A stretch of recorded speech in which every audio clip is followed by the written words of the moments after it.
رسول اللہ جان دیے لے جا میرے اترو مدینے نو ہوائے جان دیے لے جا میرے اترو مدینے نو تے دسیو کی نظرانے کلاں یا رسول اللہ دسیو کی نظرانے کلاں یا رسول اللہ چھوڑے دے مسجد میں روز جلاں یا رسول اللہ کراں دن رات میں تیریاں ہی گلاں یا رسول اللہ جنانوں تیری الفت دا کدے پانی نہیں ملے جنانوں تیری الفت دا کدے پانی نہیں ملے سک جانے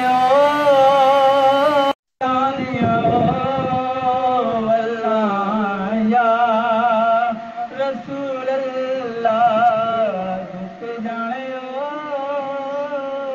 دلاں دیاں واللہ یا رسول اللہ بچھوڑے دے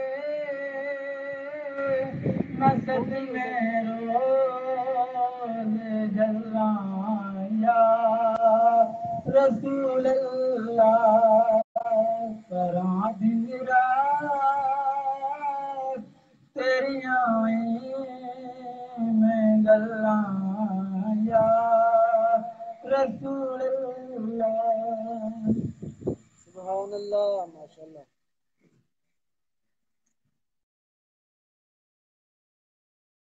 صلی اللہ علیہ یا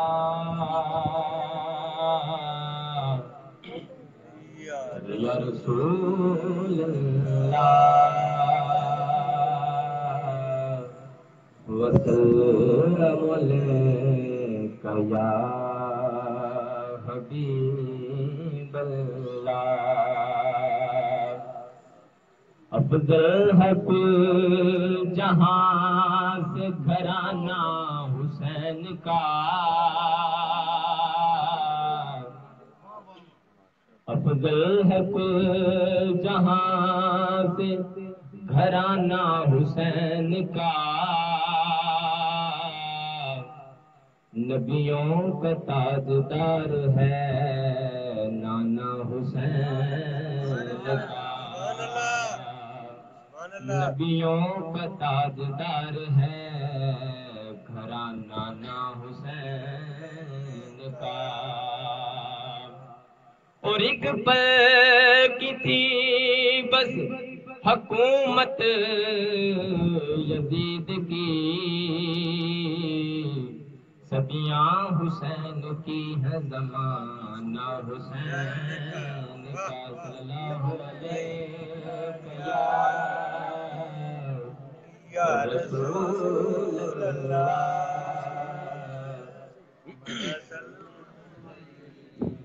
یا حبیب اللہ کہا نبی نے حسین ہر پل کہا نبی نے حسین ہر پل ہماری نظروں میں شان رکھنا جو تم نے ہم کو زبان دی ہے جو تم نے ہم کو زبان دی ہے، تو پھر یہ پاس زبان رکھنا کہا نبی نے حسین ہے پر، سنوں گا کہ تیری تلاوت قرآن پڑھنا تو ایسے پڑھنا، سنوں گا کہ تیری تلاوت قرآن پڑھنا تو ایسے پڑھنا، قرآن پڑھنا تو ایسے پڑھنا کہ چاہو تن سے، کہ چاہے سر بھی جدا ہو تن سے، زبان پہ پھر بھی قرآن رکھنا، اللہ اکبر، رسول اللہ،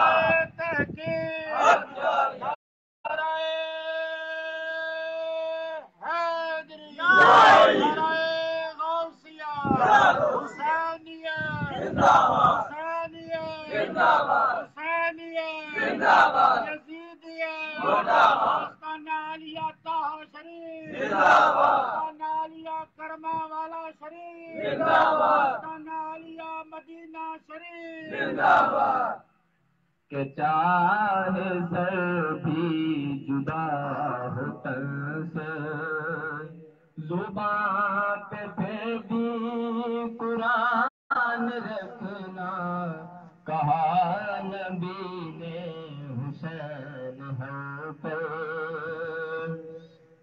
یہ نام تیرا حسین تجھ سے یہ کہنے آیا ہے کربلا میں، یہ نام تیرا حسین تجھ سے یہ کہنے آیا ہے کربلا میں، یہ کہنے آیا ہے کربلا میں، یہ دین تیرا میری شریعت تیرے حوالے خیال رکھنا کہا نبی نے حسین ہے پر، ہماری نظروں میں شان رکھنا جو تم نے ہم کو زبان دی ہے، تو پھر یہ پاس زبان رکھنا کہا نبی نے حسین ہے پر، جو وقت آئے حسین تم پر تو پھر عطا میں کمی نہ کرنا، جو وقت آئے حسین تم پر تو پھر عطا میں کمی نہ کرنا، تو پھر عطا میں کمی نہ کرنا، نہ گھر میں رکھنا چھپا کے اصغر، نہ گھر میں رکھنا چھپا کے اصغر، نہ پاس اکبر جوان رکھنا کہا نبی نے حسین ہے پر، ہماری نظروں میں شان رکھنا جو تم نے ہم کو زبان دی ہے تو پھر یہ پاس زبان رکھنا کہا نبی نے حسین ہے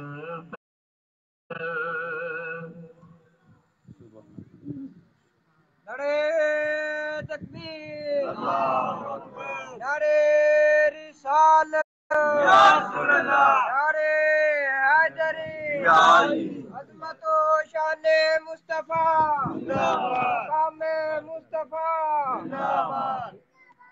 نحمده ونصلي على رسوله الكريم أما بعد أعوذ بالله السميع العليم من الشيطان الرجيم بسم الله الرحمن الرحيم قال الله تبارك وتعالى في القرآن الحكيم ولا تقولوا لمن يقتل في سبيل الله أموات بل أحياء ولكن لا تشعرون آمنت بالله صدق الله العظيم درود پاک پڑھ لیجیے الصلاۃ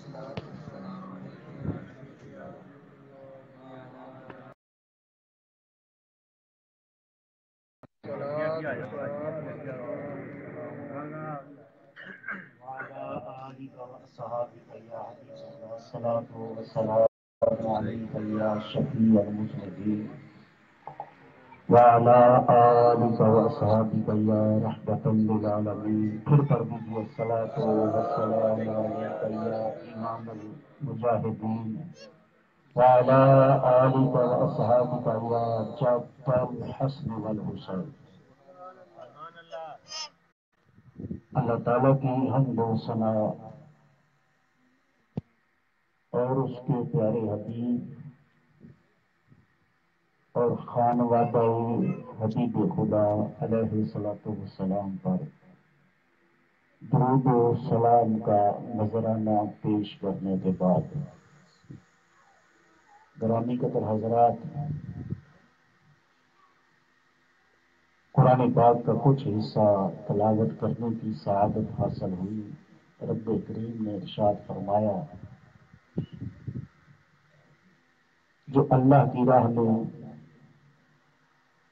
قتل کیے جائیں انہیں مردہ نہ کہو بلکہ وہ زندہ ہیں اور تمہیں ان کی زندگی کا شعور نہیں۔ اب یہ موت کی راہ پر ایسا منصب ہے، منصب شہادت، کہ اس سے بڑھ کر کوئی منصب نہیں ہے۔ یہ لفظ شہید اتنا عظیم ہے کہ رب کریم نے اپنے لیے بھی یہی لفظ بولا ہے، اپنے محبوب پاک کے لیے بھی شاہد کہہ کے یہ خطاب فرمایا ہے، اور حضور علیہ الصلوۃ والسلام کی ساری امت مرحومہ کو بھی شہید کے لقب سے مخاطب کیا گیا ہے۔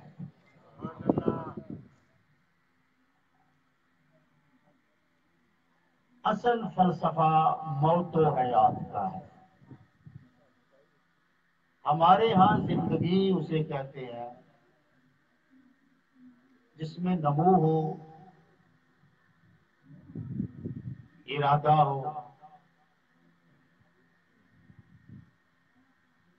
اس زندگی کو محسوس کیا جا سکتا ہے، لیکن جس حیات کی اللہ تعالیٰ نے بات کی ہے وہ شعور سے بالا تر ہے۔ وَلَكِنْ لَا تَشْعُرُونَ، وہ شعور سے بالا تر حیات ہے۔ اور وہ دائمی حیات ہے۔ اس حیات کا مقام کیا ہے، اکرام کیا ہے؟ فرمایا ذہن استعمال کرو گے، خلاؤں تک سفر کرو گے، اپنی عقل کو استعمال کرو گے، زمین کی تہ تک پہنچنے کی کوشش کرو گے، لیکن وہ حیات کیا ہے اس تک تمہاری عقل نہیں پہنچ سکتی۔ یعنی وہ اتنی عقلوں سے ماورا حیات ہے کہ وہاں تک سوچ فہم ادراک کی رسائی نہیں ہے، اور یہاں ان کو مخاطب کیا گیا ہے جو شاید یہ سمجھتے تھے کہ اللہ کی راہ میں مارا جانا بھی موت ہے۔ روکا گیا ان کو، وَلَا تَقُولُوا لِمَن يُقْتَلُ فِي سَبِيلِ اللَّهِ أَمْوَاتٌ، کہ رک جاؤ سارے کے سارے، خبردار جو اللہ کی راہ میں قتل کیے جاتے ہیں انہیں مردہ نہ سمجھنا، یا اللہ ان کی دھڑکن رک گئی ہے، ان کے سینے کا دل کام کرنا بند کر گیا ہے، سانس کی آمد و رفت موقوف ہو گئی ہے۔ فرمایا کہ تم حیات کا مقصد سمجھے نہیں ہو، اس پتھر میں تو دل ہی نہیں تھا جس نے مصطفیٰ کے سامنے شہادت دی تھی، گواہ تھی۔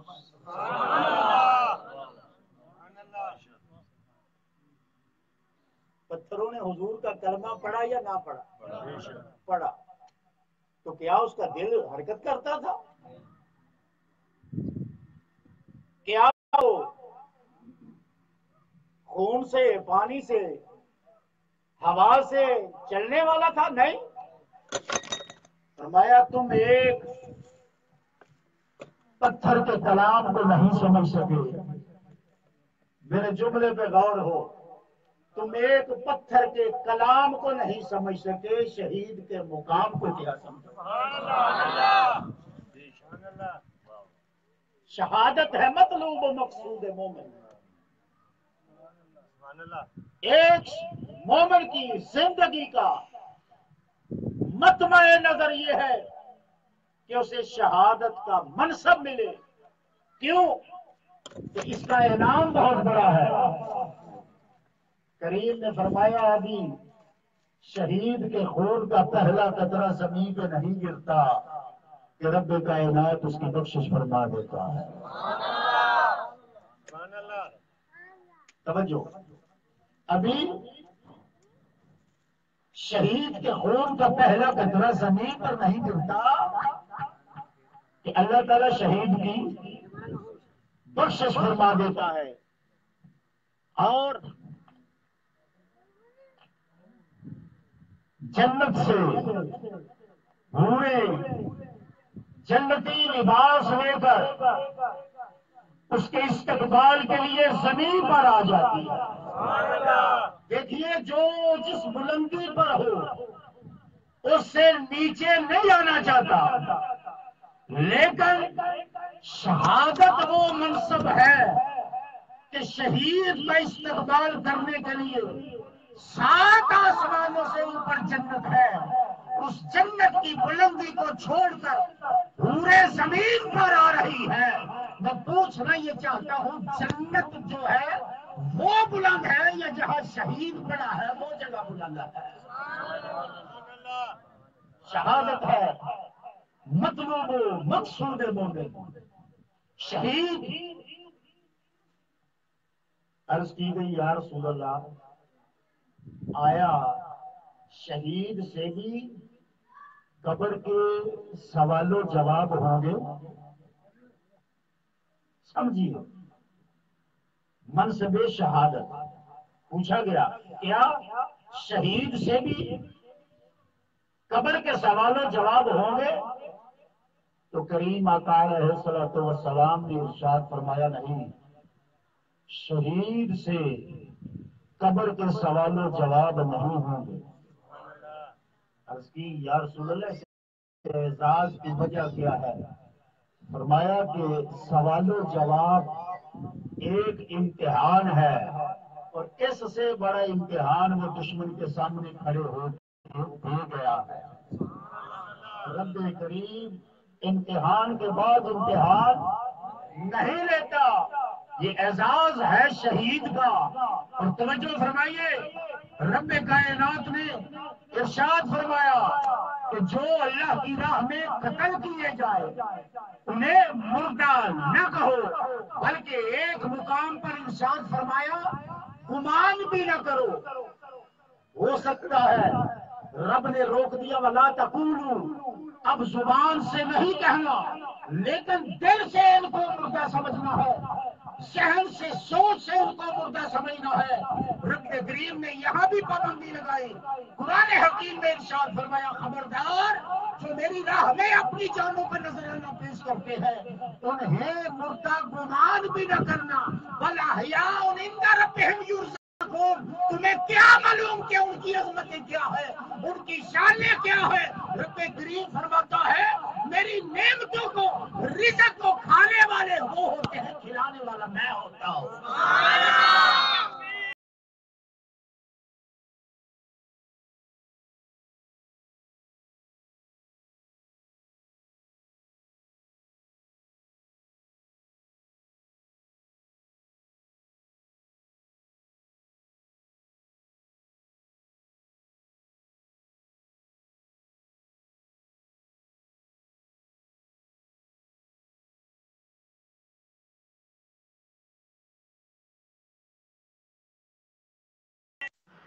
کیا دنیا چھوڑ کر آنے والے بتا تیری خواہش کیا ہے؟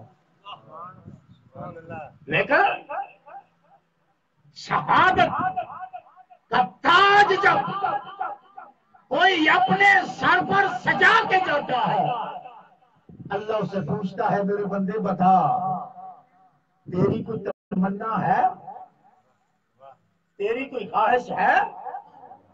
تو شہید اللہ کی بارگاہ میں اس خواہش کا اظہار نہیں کرتا کہ یا اللہ تو نے جنت کا وعدہ کیا تھا مجھے جنت عطا فرما، تو نے رزق کا وعدہ کیا تھا مجھے رزق عطا فرما، تو نے عرش کے نیچے کندیلیں لگائی ہیں ہمارے وہاں پر رہنے کے لیے، مجھے میرا مسکن عطا فرما۔ رب کائنات کی بارگاہ میں شہید اس تمنا کا اظہار نہیں کرتا، وہاں جا کے شہید سے جب رب پوچھتا ہے بتا تو کیا چاہتا ہے، تو شہید عرض کرتا ہے رب کائنات مجھے اور کچھ نہیں چاہیے، میری ایک تمنا ہے مجھے بار بار زندگی عطا کر تاکہ تیرے محمد کے نام پر میں اپنی زندگی کو یاد کرتا ہوں۔ جو لطف، جو مزہ وقت شہادت پر مجھے میسر آیا، جب میں جان دے رہا تھا میرے جسم کے ٹکڑے کیے جا رہے تھے۔ چلیے نا ذرا تصور سے دیکھیے اس شہادت کو کہ جس شہادت کے بعد میرے مصطفیٰ ہوئے، وہ شہادت ہے سید الشہداء حضرت امیر حمزہ رضی اللہ تعالی عنہ۔ حضور روتے تھے اور ساتھ کہتے تھے واہ میرے چچا، واہ میرے چچا، واہ میرے چچا امیر حمزہ۔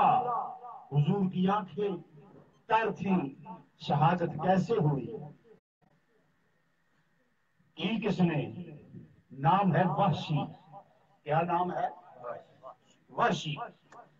اس نے حضرت امیر حمزہ کو شہید کیا۔ یہ غلام تھا ہندا کا، ہندا ایک عورت کا نام ہے۔ اس نے کہا تھا تجھے غلامی سے آزاد کر دوں گی اگر تو امیر حمزہ کو قتل کرے، اس کا ناک کاٹے، اس کے کان کاٹے، اس کی آنکھیں باہر نکالے، اس کا پیٹ چاک کرے، اس کا کلیجہ نکالے، میں اس کلیجے کو اپنے دانتوں سے چبانا چاہتی ہوں۔ وحشی نے حضرت سیدنا امیر حمزہ کو شہید کیا، کان کاٹے، آنکھیں نکالی، ناک کاٹا، اللہ اکبر، سینہ چیرا، کلیجہ نکالا، اتنا ظلم نبی کریم کے چچا جان پر۔ اب حضور علیہ الصلوۃ والسلام نے آنکھوں سے آنسو بہائے، حضور روئے۔ اب دیکھیے یہ شہادت کوئی معمولی شہادت نہیں ہے جس سے قلب مصطفیٰ کو تکلیف ہوئی ہے۔ اب وہی وحشی فتح مکہ کے موقع پر حضور کی بارگاہ میں حاضر ہوا اور اسلام قبول کر لیا۔ اسلام کیا کہتے ہیں اس حوالے سے کہ اگر تمہارے ایک ایک بدن کے بال پر بھی گناہ ہے اور تم اگر کلمہ پڑھ لیتے ہو تو اللہ سارے پچھلے گناہ معاف فرما دیتا ہے۔ لیکن اس شہادت کی تکلیف اب وہ زمرائے شہداء میں، زمرائے صحابہ میں شامل ہو گیا، صحابہ کی صف میں وحشی آ گیا ہے۔ لیکن رسول کریم نے کیا ارشاد فرمایا؟ حضور فرماتے ہیں وحشی میرے سامنے نہ آیا کر، جب تو سامنے آتا ہے مجھے میرا چچا یاد آ جاتا ہے۔ آئیے کیسے کیسے منصب ہیں شہادت کے۔ ایک صحابی دوسرے سے کہہ رہا ہے، صبح غزوہ ہے، کہہ رہا ہے دعا کرو دشمن سے میں لڑوں، دشمن مجھ سے لڑے میں دشمنوں کو ماروں، دشمن مجھے مارے، وہ میرے ہاتھ کاٹے، وہ میرا سر کاٹے، وہ میرے پاؤں کاٹے، وہ میرے جسم کا قیمہ بنا دے، بوٹی بوٹی الگ ہو۔ کل قیامت کے دن جب رب کائنات پوچھے کہ میرے بندے تیرا یہ حال کیسے ہوا، تو میں کہوں مولا میرے بدن کا قیمہ تیرے نام پر ہوا ہے، میں اپنی جان تیرے نام پہ قربان کر کے آیا ہوں۔ آئیے یہ شہادت خوف کا مقام نہیں ہے، شہادت غم کا مقام نہیں ہے، شہادت ایک اعزاز ہے۔ پوچھئے 1,00,000 کئی ہزار نبیوں کے امام سے کہ یا رسول اللہ آپ کی خواہش کیا ہے، تو دربار نبوت سے بھی ایک ہی آواز کانوں میں آتی ہے، مولا شہادت محمد کا مقدر کر دے، یا اللہ محمد کو شہادت عطا فرما۔ یہ ہے وہ شہادت جسے مصطفیٰ نے مانگا، یہ ہے وہ شہادت جو مومن کا ترہ امتیاز ہے، یہ ہے وہ شہادت جو اللہ کی بارگاہ میں اس جانے والے کو منصب مرتبہ اور مقام عطا فرماتی ہے۔ اس شہادت کی خواہش مومن کے دل میں کیسے ہوتی ہے؟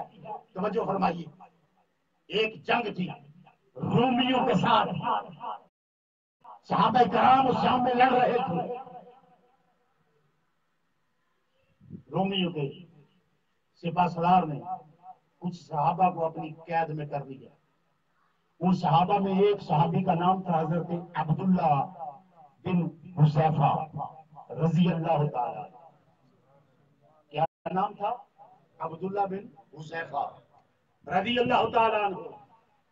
اس نے کہا ہماری قید میں ہو، ہمارے جور و جفا ظلم و ستم سے بچ سکتے ہو، لیکن ایک شرط ہے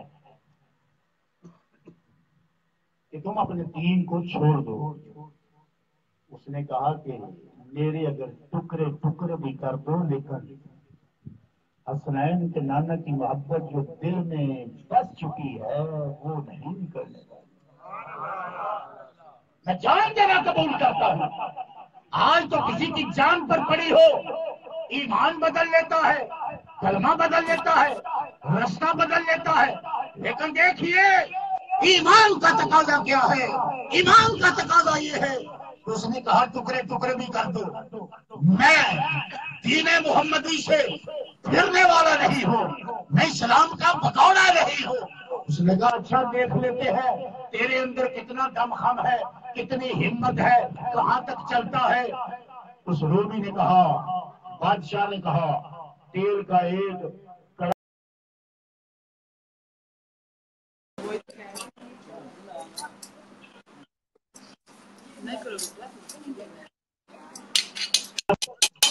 جنگا پکڑ کر اس تیل کی کڑا میں ڈال دیا۔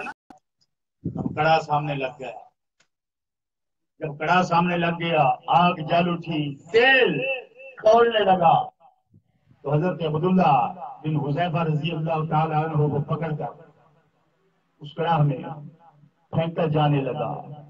حضرت عبداللہ بن حذیفہ کی آنکھوں میں آنسو آ گئے۔ بادشاہ وقت نے کہا، رومی نے کہا، اب بھی وقت ہے، سمجھ جاؤ زندگی بڑی پیاری ہوتی ہے، جو ایک بار چلا جاتا ہے دوبارہ لوٹتا نہیں۔ تمہیں سامان عیش و نشاط دیتا ہوں، تمہیں دولتیں دیتا ہوں، تمہاری کسی خوبصورت لڑکی سے شادی کروا دیتا ہوں، آؤ چھوڑو دین محمد کو، چھوڑو دین محمد کو، جس کا کلمہ پڑھتے ہو ہٹ جاؤ پیچھے۔ اس نے کہا، اب کہا ہے دوبارہ نہ کہنا، تو کرنا کیا چاہتا ہے۔ پکڑا بازوں سے کڑا کے قریب لے جا رہے ہیں، حذیفہ کی آنکھوں میں آنسو جاری ہیں۔ اس نے کہا، روکو، شاید آگ کی تپش سے اس کے جذبات کچھ نرم ہوئے ہیں، اس سے پوچھو کہ آیا تجھے چھوڑ دیا جائے، بچا دیا جائے۔ اس نے کہا کہ میں اس وجہ سے نہیں رو رہا کہ سامنے آگ کا الاؤ ہے، میں اس وجہ سے نہیں رو رہا کہ ابھی تم پھینک دو گے میں جل کے بھسم ہو جاؤں گا، میں تو صرف اس وجہ سے آنکھوں سے آنسو بہا رہا ہوں کہ مولا اس زندگی میں تو نے صرف ایک ہی حیات عطا کی ہے، اگر 1000 زندگیاں ہوتی میں محمد کے نام پہ قربان۔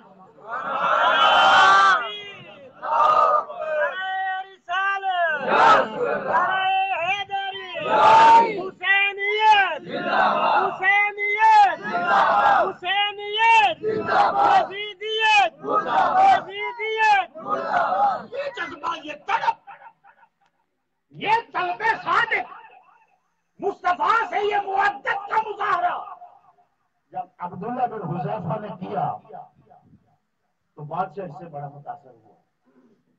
اس نے کہا، چلو ایسے کرتے ہیں کہ تم کلمہ یہی پڑھتے رہو، میں کہتا ہوں میں تیری جان بخش دیتا ہوں، لیکن ایک کام تجھے کرنا پڑے گا۔ ابن حذیفہ کہنے لگے، کیا؟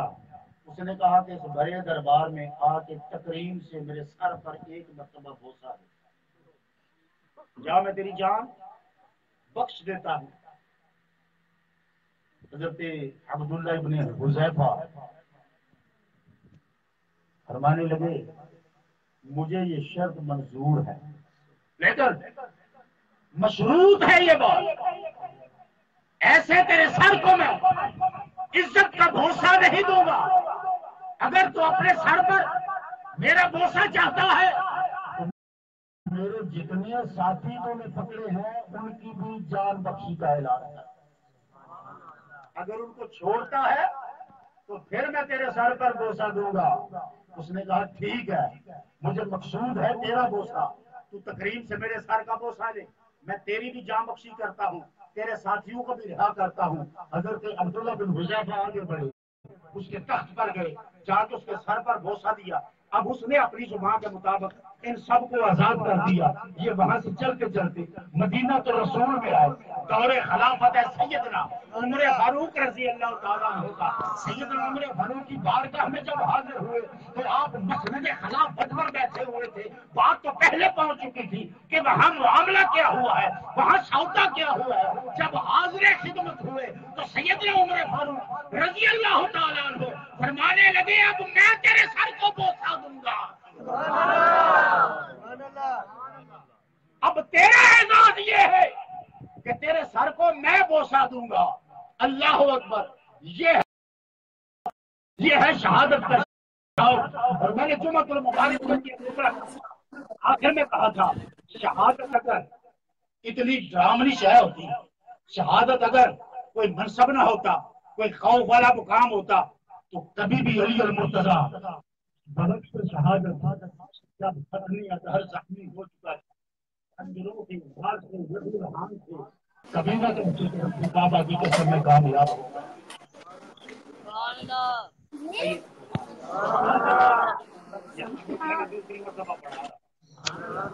کبھی بھی علی کی زبان سے کہ میں رب کعبہ کی قسم کامیاب ہو گیا. بھئی ایک آدمی اپنی زبان سے کہہ رہا ہے، یہ لب کوئی عام لب نہیں ہے. توجہ، علوم نبوت کا دروازہ بول رہا ہے. سبحان اللہ. یہاں کوئی شک کی گنجائش ہے؟ یہاں کوئی شبے کا مقام ہے؟ خود علی المرتضیٰ کہہ رہے ہیں کہ رب کعبہ کی قسم میں کامیاب ہو گیا. وجہ کیا ہے؟ جانتے ہیں کہ سب سے بڑا منصب اگر کوئی ہے اس دنیا سے جان دینے کا تو وہ منصب شہادت ہے. کیسے ہو سکتا ہے؟ حسن کے سامنے جان دی ہے، حسین کے سامنے جان دی ہے. اس بات کے گواہ حسن اور حسین ہے، آپ کا خانوادہ ہے، آپ گھر میں تشریف فرما ہے. شہادت آئی، علی نے کہا میں کامیاب ہو گیا. اب علی کے گھر والے حسین کی شہادت پر کہیں حسین ناکام ہو گیا.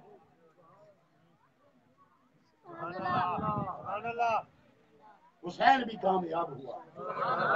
اور جب حسین کامیاب ہو گیا ہے، یاد رکھیے یہاں لوگ مغالطہ ڈالتے ہیں کہ وہاں ایسے ہوا، وہاں ایسے ہوا، وہاں ایسے ہوا، اور آدھا گھنٹہ پہلے بیان کر رہے ہوتے ہیں کہ فلاں کو فلاں بی بی نے بھیجا.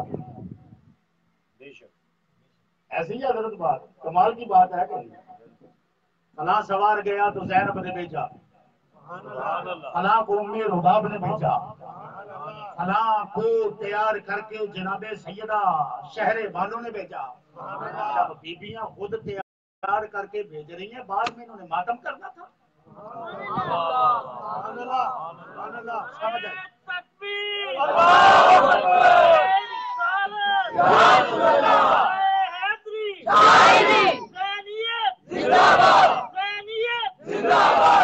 اس میں کوئی شک نہیں ہے.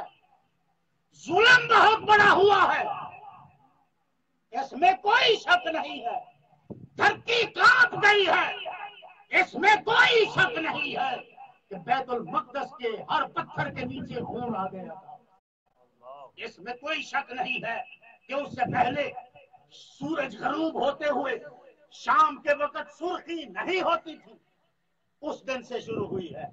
اس میں کوئی شک نہیں ہے کہ زیادتی ہوئی ہے، ظلم ہوا ہے. لیکن ایک بات تو بتاؤ، جتنا رینک ہوگا، جتنا منصب ہوگا، امتحان بھی اتنا ہی بڑا ہوگا. تو ایک بتاؤ تو صحیح جس نے حسین جیسا کام کیا. یہاں اگر پڑھے نا پورے قرآن کے حصے کو، وَلَا تَقُولُوا لِمَن يُقْتَلُ فِي سَبِيلِ اللَّهِ أَمْوَاتٌ بَلْ أَحْيَاءٌ وَلَكِن لَّا تَشْعُرُونَ وَلَنَبْلُوَنَّكُم بِشَيْءٍ مِّنَ الْخَوْفِ وَالْجُوعِ وَنَقْصٍ مِّنَ الْأَمْوَالِ وَالْأَنفُسِ وَالثَّمَرَاتِ وَبَشِّرِ الصَّابِرِينَ الَّذِينَ إِذَا أَصَابَتْهُم مُّصِيبَةٌ قَالُوا إِنَّا لِلَّهِ وَإِنَّا إِلَيْهِ رَاجِعُونَ. میں سوال کرتا ہوں کہ بھوک سے آزمایا گیا ہے، پیاس سے آزمایا گیا ہے، مالوں سے آزمایا گیا ہے، گھر چھوڑنا پڑا ہے، لیکن حسین کس منصب پر جا رہا ہے؟ رب کریم درجہ بدرجہ صبر حسین کو بنیاد بنا کر اپنے کلام نازل کر رہا ہے. استعینوا بالصبر والصلاۃ، استعینوا بالصبر والصلاۃ، ان اللہ مع الصابرین، ان اللہ مع الصابرین. رب کائنات نے یہ سارا واقعہ، ابھی میں آپ کو دلیل دیتا ہوں. کائنات میں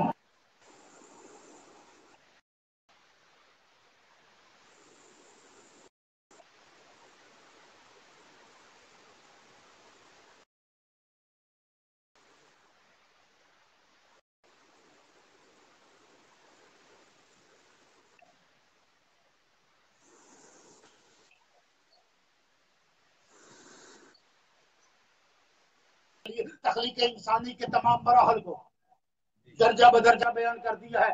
جو ہو چکا قرآن اس کا بھی شاہد ہے، جو ہوا قرآن اس کا بھی شاہد ہے، اور جو ہونے والا ہے قرآن اس کے لیے بھی ایک حتمی دلیل ہے۔ رب کائنات نے یہ سارا واقعہ ایک ڈیٹیل کے ساتھ بیان کیا۔ مولا اس کا فلسفہ کیا ہے، اس کی تفسیر کیا ہے، اس کے پیچھے حقیقت کیا ہے؟ فرمایا قلب مصطفیٰ پر آج نازل تو کر دیا ہے، لیکن ولا تکونوا کی صحیح تفسیر اگر نظر آئے گی تو کربلا میں بصور کے حسین مصطفیٰ کے نواسے کی آئے گی۔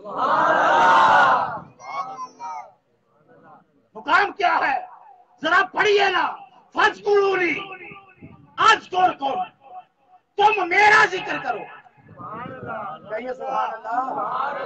اللہ کہہ رہا ہے میرا ذکر کرو، آپ خاموش بیٹھے، کہیے نا سبحان اللہ۔ فرماتا تم میرا ذکر کرو، میں تمہارا ذکر کرتا ہوں۔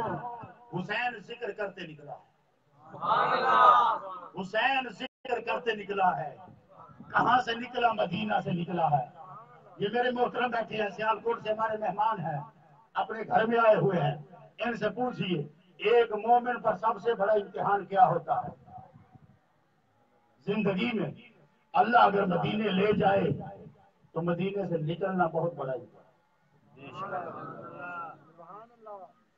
مدینے سے نکلنا بہت، ان کو معلوم بھی ہے کتنے دن کا ویزا ہے، ان کو معلوم ہے فلاں دن چلے جانا ہے، لیکن پھر بھی دل حلق میں آ جاتا ہے جب مدینہ چھوڑنا پڑتا ہے۔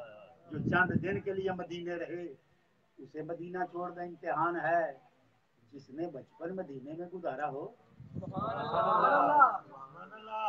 جس کی خوشبو سے مدینے کے در و بام مہک رہے ہوں، بلکہ مجھے کہنے دیجئے جو مصطفیٰ کے سامنے مدینے کی رونق ہو، جو اتنا اونچا ہو کہ صاحب معراج اسے کندھے پر اٹھائیں، آج وہ مدینہ چھوڑ رہا ہے، مدینے سے چلے، مدینہ چھوڑنا امتحان ہے۔ صبر کیا، مکے آئے، حج میں چند دن ہیں، مکہ چھوڑا، صبر کیا، آگے منزل در منزل چلتے آئے، صبر کیا، کربلا میں پہنچے، صبر کیا، پانی نہیں ملا، صبر کیا، لوگ کہتے ہیں پیاسے تھے حسین، حسین مانگتے رہے پانی، پانی مانگتے رہے، پانی مانگتے رہے۔ میری سمجھ میں بات نہیں آتی، حسین کے بیٹوں میں سے بیٹوں کے بیٹوں کے بیٹوں کا بیٹا خواجہ معین الدین، اگر وہ اجمیر میں، توجہ، خواجہ معین الدین اگر اجمیر کی بستی میں، ہندوؤں کی بستی میں، جلال میں آ جائے تو ایک لوٹے میں پورا انا ساگر اکٹھا کر سکتا ہے۔ جس کے بیٹے کی یہ شان ہے اس کے بابا کا کیا مقام ہوگا؟ وہ بتانا چاہتے تھے کہ یہ وہ گلشن ہے جو بن پانی کے تر رہتے ہیں، مرجھایا نہیں کرتے۔ حسین خود سید تھا، حسین خود سخی تھا، حسین خود تاجدار تھا، حسین تو خود بانٹنے والا تھا۔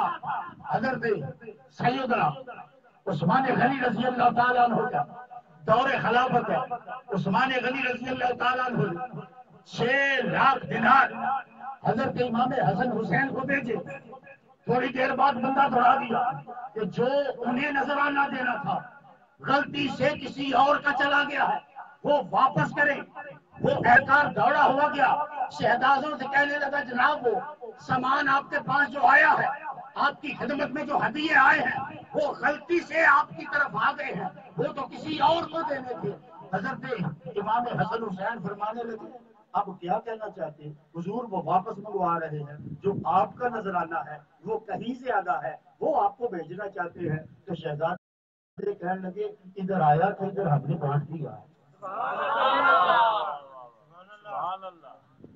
ادھر وہ ہدایا آئے تھے، ادھر ہم نے بانٹ دیے ہیں، ادھر ہم نے وہ ہدیے بانٹ دیے ہیں۔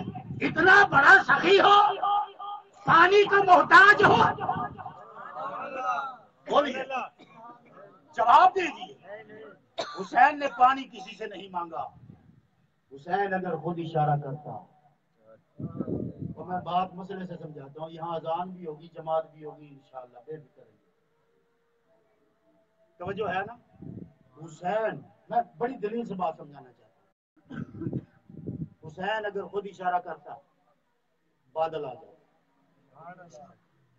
آپ پوچھئے دلیل، میں کہوں دلیل ہے میرے مصطفیٰ. دلیل پہلے آپ نے یہ سنی نہیں ہے، نہ ہی میں نے کہیں یہ پڑھی ہے، نہ ہی میں نے کہیں سے یہ سنی ہے.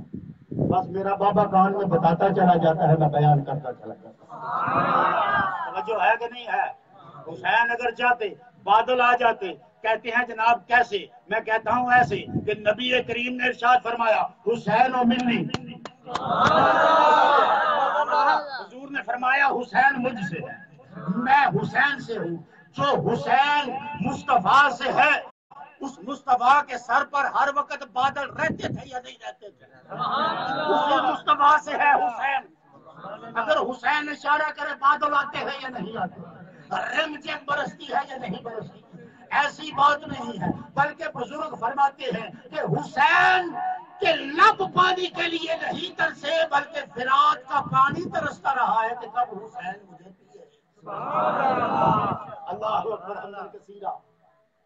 رب کائنات کا یہ محبوب، یہ رب کائنات کا پیارا ہر طرح سے آزمایا گیا. وجہ کیا تھی؟ منصب بڑا اونچا. جتنا بڑا منصب ہوگا اتنا بڑا امتحان ہوگا. ہاں، کوئی اگر جنرل بھرتی ہونے کے لیے جاتا ہے، اس سے اسکول کے ٹیچر کا NTS نہیں لیا جائے گا. بات کی سمجھ آ رہی ہے؟ کوئی معمولی ملازمت کے لیے اگر جاتا ہے، اس کا امتحان معمولی ہوگا. کوئی اعلیٰ عہدے کے لیے جاتا ہے، اس کا امتحان بڑا ہوگا. فرمایا حسین تو مصطفیٰ کی شہادت ہے.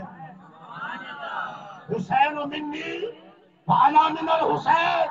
رب کائنات نے آج تک اپنے نبی کی کوئی دعا رد نہیں کی. شہادت دو طرح کی ہوتی ہے، ایک شہادت ظاہرہ، ایک شہادت پوشیدہ. پوشیدہ شہادت مصطفیٰ کی حسن ٹھہرے اور ظاہرہ شہادت مصطفیٰ کی امام حسین ٹھہرے. رب کے محبوب نے دعا کی تھی، یا اللہ میں شہادت چاہتا ہوں، شہادت چاہتا ہوں، شہادت چاہتا ہوں. کہا سونا شہادت تو تیری ہوگی، لیکن ذرا زبان حال سے کہنا حسین مجھ سے ہے. اللہ اکبر.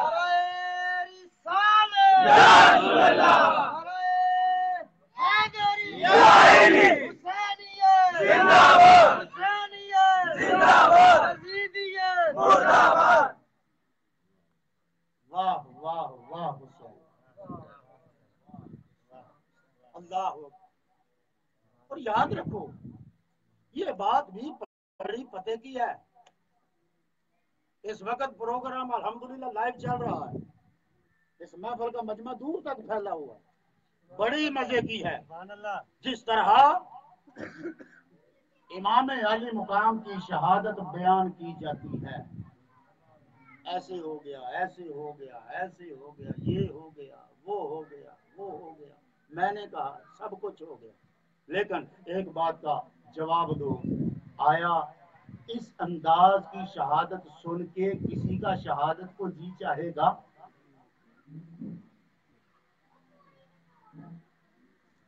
بولیے.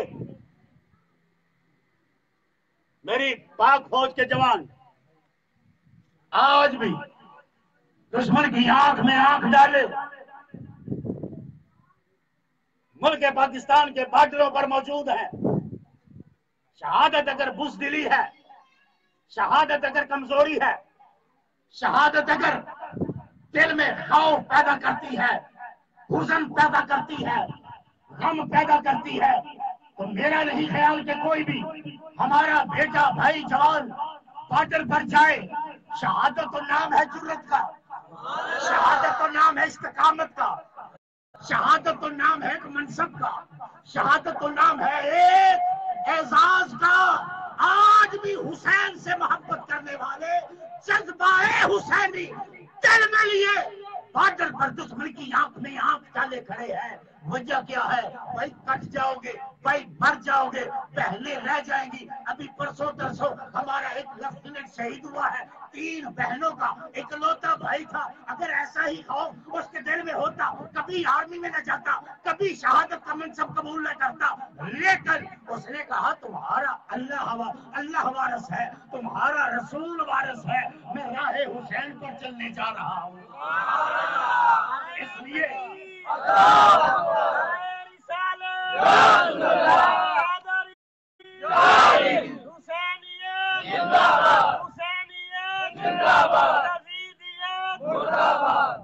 توجہ، اگر شہادت خوف کا مقام ہے پھر حسین ولی نہیں رہتے.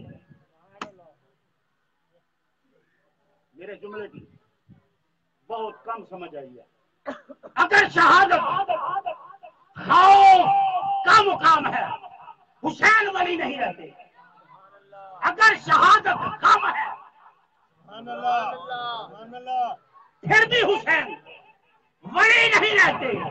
لیکن حسین تو اس کا بیٹا ہے، جو مہر لگاتا ہے تو اگلا ولی بنتا ہے.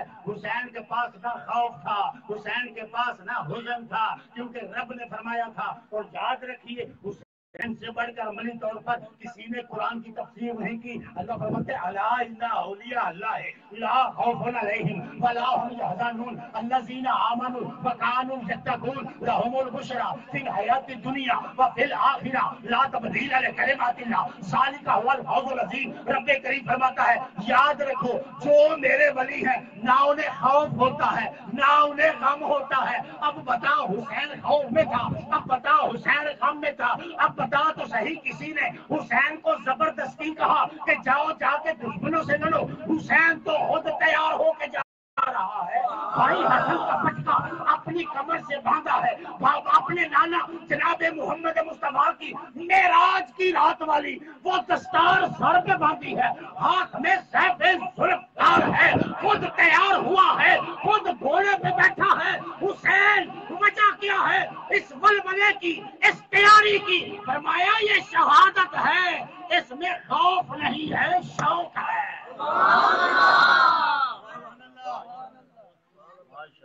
بدلو اپنے انداز، بدلو اپنی سوچ.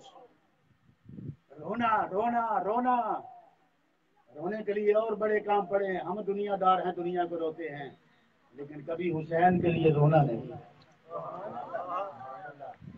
آئے حسین نے کہنا واہ حسین، واہ حسین، کہیے نا واہ حسین، واہ حسین. میں ایک بات پوچھتا ہوں، جس کی شہادت کے وقت رسول خود آئے،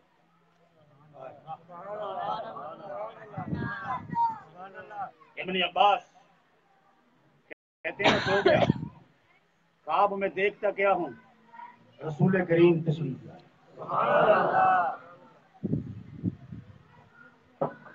کہا کہ کہاں تھے؟ فرمایا کربلا میں تھا. کہ جس بیٹے کو میں نے اپنی زبان چسائی تھی، سمجھیے بات، زبان کس کی؟ نبی کی. شان کیا ہے؟ وما ينطق عن الهوى، وہ زبان ہلے نا، رب کا قرآن باہر نہیں آتا. سبحان اللہ. کیا سننا چاہتے ہو؟ کیا سناؤں آپ کو؟ توجہ ہے یا نہیں ہے؟ وہ زبان اگر ہلے نا تو قرآن برآمد نہیں ہوتا. وہ قرآن زبان مصطفیٰ کے ہلنے سے کانوں کی سماعت ہوتا کہتا ہے. نبی نے وہ زبان چسائی، وہ زبان چسائی، پھر مصطفیٰ نے تربیت کی. توجہ ہے نا؟ مصطفیٰ نے تربیت کی، ایک سجدہ لمبا کیا. بیٹا سجدہ ایسے کرتے ہیں. حسین نے، میں یہاں چشم تصور کی بات کرتا ہوں، وجدان لے جاتا ہے. حسین نے کہا نانا آپ تو 72 تسبیحات کے بعد اس سجدے سے سر اٹھا گئے، میں اٹھاؤں گا تو کہنا نا، میرا ہمیشہ پڑا رہے گا۔ کہیے سبحان اللہ۔ یہ ہے وہ حسین، یہ ہے وہ حسین سیدہ وہاں آئی۔ اور سوال میرا یہ ہے کہ جہاں 1,00,000 کئی ہزار نبیوں کا امام آ جائے، آدم پیچھے رہ جاتے ہیں، نوح پیچھے رہ جاتے ہیں، ابراہیم پیچھے رہ جاتے ہیں، موسیٰ پیچھے رہ جاتے ہیں۔ جلوہ گاہے انبیاء میدان کربلا ہے، اور حسین نے وہاں پر سجدہ کیا، اور کون سا سجدہ کیا؟ آدمی سجدے میں ہے، موت رسوا ہو چکی ہے، زندگی سجدے میں ہے، موت رسوا ہو چکی ہے، زندگی سجدے میں ہے۔ اور وہ ایک سجدہ جو بوقت فجر رہ گیا تھا علی المرتضیٰ سے، آج حسین